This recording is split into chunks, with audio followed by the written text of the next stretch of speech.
Je lis du livre de Jean chapitre 11 au verset 24 ce qui suit.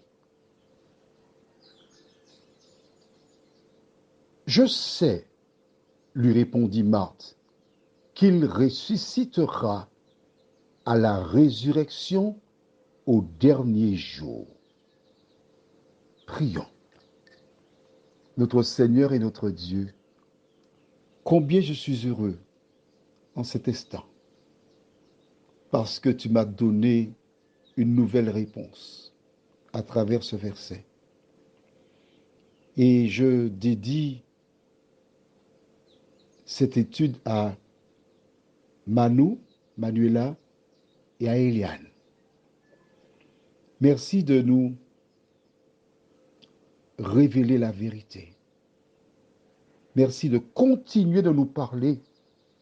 Nous t'avons prié au nom de Jésus et pour ta gloire éternelle. Amen. Nous sommes aujourd'hui le 14 avril 2020 à 7h17. C'est l'heure à laquelle j'enregistre ce WhatsApp. Puisque nous sommes dans un confinement, j'ai prévu d'achever les WhatsApp avant la fin du mois d'avril. C'est-à-dire que les WhatsApp du mois de janvier ont été enregistrés en un seul jour, février de même, mars de même, avril de même, et j'ai bon espoir d'achever, puisque je suis au 14 mai à 7h17, j'ai bon espoir de finir mai dans la journée, grâce à Dieu. Et je dois commencer la rédaction de livre qui s'appellera Le Retour de Jésus, où je traiterai de thèmes, l'enlèvement. Beaucoup de personnes disent qu'avant le retour de Jésus, il y a un enlèvement. J'ai commencé déjà à récupérer des références bibliques afin d'expliquer le retour de Jésus. Et ce verset me donne un élément fort intéressant. Rappelle-toi, Marthe a demandé à Jésus, et je lis au verset 22, que j'ai modifié à ma source, d'accord?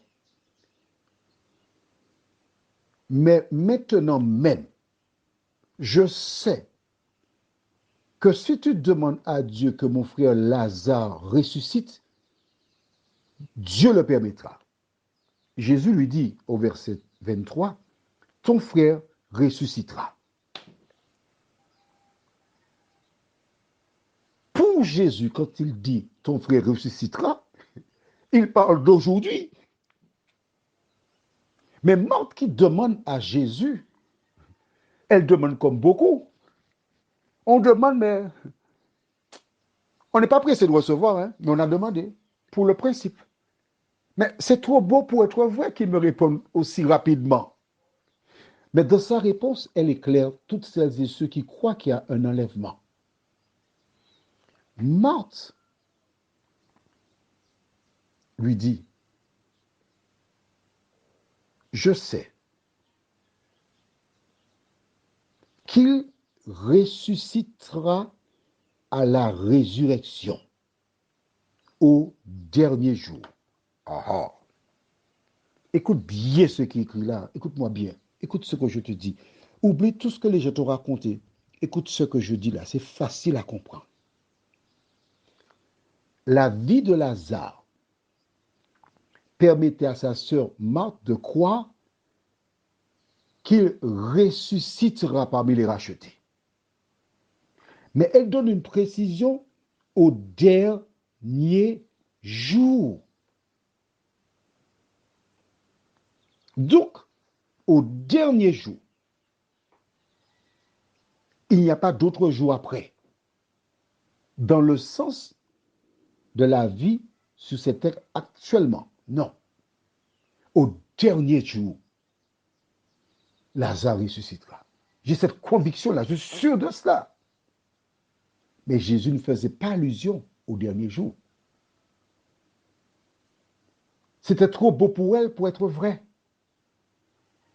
Combien de fois tu as vu des miracles dans ta vie et tu avais la même réaction que Marthe? Trop beau pour être vrai. Prions.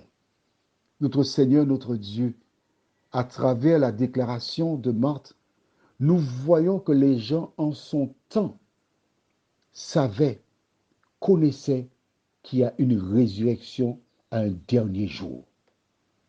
Le dernier jour, c'est lorsque tu viendras pour mettre un terme au péché, à ses conséquences et à la présence du péché. Ce même jour, Seigneur, tes enfants seront enlevés.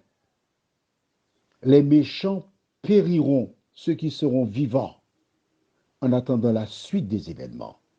Merci pour ta parole, nous t'en prions. Au nom de Jésus, pour ta gloire éternelle. Amen. Je te souhaite une bonne journée.